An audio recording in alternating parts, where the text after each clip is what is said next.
honestly, that was one of the most successful ones because you remember, literally, I think it was 2 months later, I had like my biggest month for a while, which was like 36,000, if you remember. And that was just Mohammed saying, look, set up a 2 to 3 email campaign to existing clients, but also with warm clients. So this should give you a taster of how some of the conversations go inside the group for those people who are working with me. And there might be one or two familiar faces depending on how long you've been following me on YouTube. Enjoy. Where then with clients, Laura, unfortunately, they're just not, sometimes I find in my industry, I don't know if it's different industries, but they're not very forthcoming when it comes to when they release roles. So even if I've got a good relationship with some companies, they'll release a role, they might go to another agency, the role might be open for 2 3 weeks, and then by the time I've realized, I'm already a few steps behind. So even though I've worked with them, even though I've had success with them, I still find sometimes some companies, they're just not very forthcoming. Or because I was very, very niche prior, where I was only recruiting one particular type of role.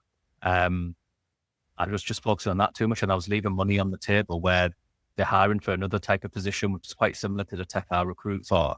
So why aren't I? The reason why they weren't releasing that to me initially was because I think our casting doesn't do that, so we will give it to our other agency. So it was just to help reinforce that, look, I can actually help you with this role as well. We've got a good relationship. I know your company, I've qualified what's good to work there and stuff. So it should make it a bit easier to hire for, because you're not hiring blind, if you know what I mean. So you have an advantage there in terms of you already know the company, the benefits, everything. So you can just sell a different type of role to a different candidate. So yeah, I had my best month after going on a campaign with existing clients, but also with warm contacts and warm clients, because you've already done the hard work. They are already in your funnel. If you look at a funnel top down, I think Mohammed did something on this a couple of months back where you've got your absolute cold contacts, then you've got like your warm contacts. They're already in the funnel. You've already done the hard work. Like, how hard is it to get somebody in the funnel? I think that's the hardest thing to do. So you've already done the hard part in terms of they already know who you are. They know you're capable because you've already recruited for them in the past. So use that to your advantage, I'd say. So yeah, Excel to get organized, then get it in the CRM. From the CRM, you can do a lot of things. You can create a call list very easily. So if you've got all the contact numbers, you can just go through one by one. You could send them out a 2-step email campaign. That could run in the background. So you've got 20 contacts that you've worked with, set that email campaign up, and then just carry on sourcing for other jobs or do any of the tasks you're doing. And I'm sure slowly your diary will start filling up with meetings and bookings with those existing clients and obviously warm relationships you've got. Right. I think time's one of those things that you can't, obviously time is time. You can't buy more time as a one person unless, like you said, you've got leverage in terms of the years and like outsourcing or sources. Otherwise, you're right. There's only 5 days in the week, and there's only going to be 8 hours that you can work. So you are going to limit what you can do, even if you charge a day rate, or even if you're either going to have to work more hours, or you're just going to work yourself to the ground, aren't you? Yeah. So that's the thing. Yeah, no, I've seen that. I think it's quite interesting because it's always that you can obviously go down the traditional route of, obviously I know I've got a VA, but like next step for me, what I always think of is like, do I look to hire somebody to do like a 360 role? Obviously, like you said, leverage this thing where you can have a few different products that you offer. So you've obviously got your contingent recruitment, you've got your exclusive return recruitment, and then obviously this mental space as well, if you know what I mean, just that mental clarity. And genuinely though, alhamdulillah, I don't feel like I've been burnt out on anything recently at all for a long time now, where I feel like mentally and I'm in a good place with work and don't feel like it's a drag as well. But also like personally, I've got quite a lot of things, as managed as well as possible. So you're right, I don't want to probably work a lot more, but naturally when you do hire, when you do train, like even when we got when I got the V in with yourself, the initial period of training was quite intense. Not like intense, but I just knew that I just had to be a lot more organized. And it was really good, to be fair. It did make me accountable in terms of I need to show up for her, I need to make sure that training's there for her. But sometimes that meant working until midnight on a Friday to make sure she's got stuff to start on Monday. But we're not there now, which is great. Like everything's in play. So I think that's just the next step in terms of like, I think obviously we knew we'd probably get to this stage a little while ago, really, but naturally, as you know me, sometimes I'll just take that bit longer to make that decision. So I'm quite cautious, as you know. So I'll always probably, what I was probably meant to do 2 or 3 months ago, I'll probably think, right, I'll start looking at it now. But But yeah, I think that's what I've been thinking about recently in terms of like hiring.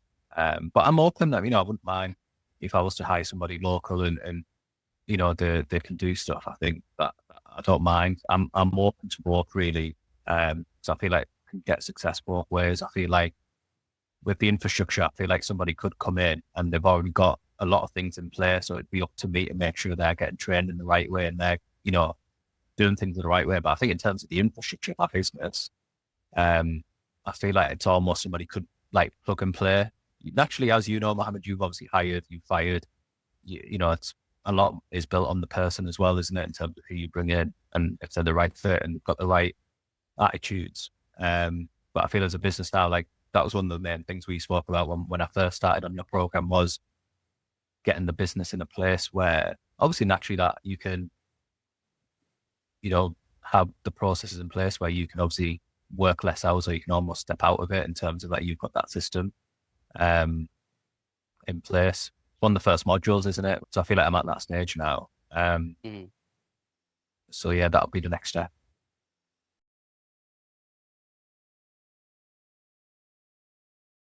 So this part of the conversation was interesting because Kasim he's basically considering a brand new tool, and he asked for my thoughts on the new tool, and I gave the answer from a perspective by the fact that there is there's an endless amount of AI and automation tools out there. Um, and it can just become mind-boggling. It just becomes really confusing and difficult to try and figure out which ones to and which ones not to consider or use. So I gave my take on it, and this is my take on it, and that is that there's a moment in time where you have to draw the line, and you have to consider it from a functionality perspective, and you have to consider it from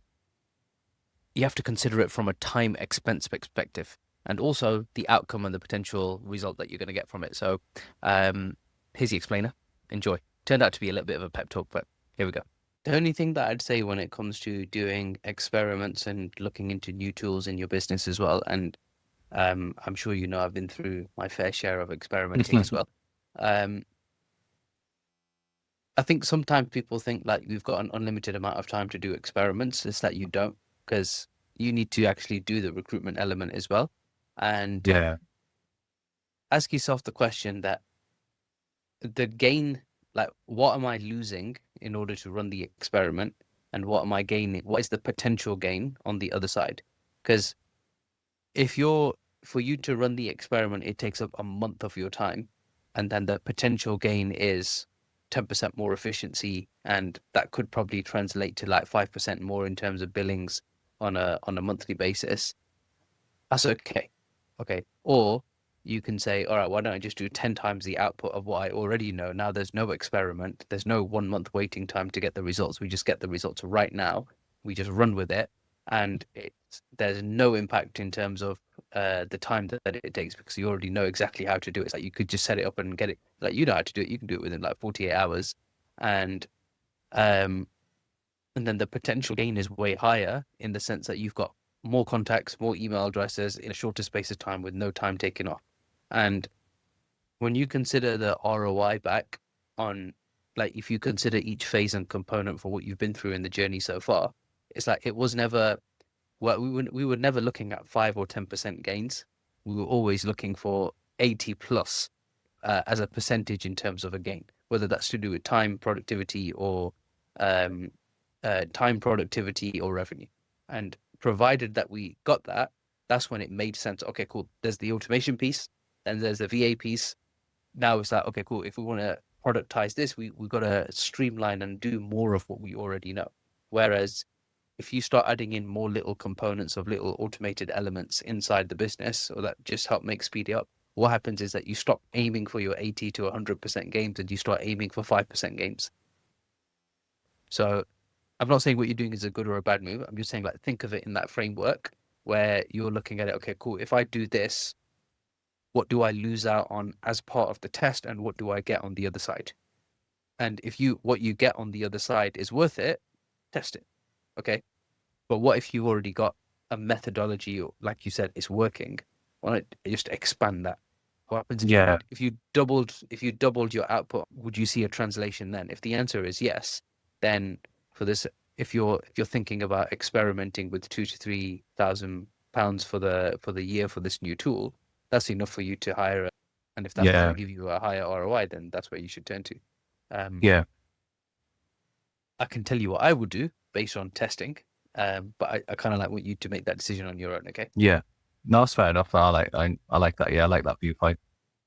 Yeah. It's just like you see, there's just so many, like obviously not like there's not conflicts, but obviously there's just little nuances in recruitment, isn't there? Where there's a few different routes you can go down, and obviously having someone like you, Mohammed, it's great because you've tried each one. You know what I mean? Like you've gone down each, you've got the battle scars, so it's Yeah, good but to obviously get your viewpoint on it as well. there will eventually be something that I've not trialed, but it's that I just have to make a conscious decision. Like there was a wave of people adopting clay. Do you remember that phase? Yeah, Yeah. yeah, yeah, And everybody who kept saying like use clay, it's so good. And then when you realize what it actually does, it's like my VA does that. And it does the yeah, exact same thing. It's the same function, and it actually costs less. So for all those people that went through the experiment, they wasted more time and money and now have a higher running cost using clay compared to not using it, where it's the exact same functionality, less time to get up and running, no technical elements to get used to, and now you've got a VA that costs less than actually like the clay license itself. So if we look at that on reflection, you could have been in either one camp. Like you could have spoken to somebody who's like hell bent on using clay, and yeah, it is a good tool for what it actually does, but the functionality that it gives you in your business, you can do exactly that for less than half the price with a VA. So same principle, whenever experimenting a tool or a tech or whatever it is, just say like, what's the result that I'm looking for on the other end? Have I already got a system that's generating that same result? And if that system is still working, what if I double the output? What happens to the result? Does it get me the same result? In which case, scrap the experiment, scrap the additional cost and so on. Just double what you're already doing that you know works. yeah. Perfect. So Yes, no, it makes sense. Yeah, and again, it's probably more cost effective as well. You know, if you think and about doing something. cost Yeah, cost and time. yeah, There's no additional yeah, yeah, cost, and there's some time that you got to get used to this new tool. yeah. No, that's So right. I stand firm on this. I think recruiters need to limit their tool stack, not adopt more tools. There's some that are useful, but once you get to a point where you've got like a fully fledged operating system, and now you're literally just dabbling into different tools, like it's just a nightmare. Like the amount of tools that there are just endless.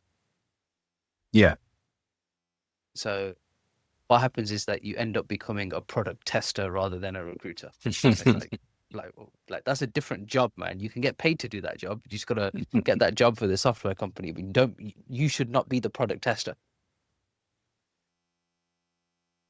cool. Um,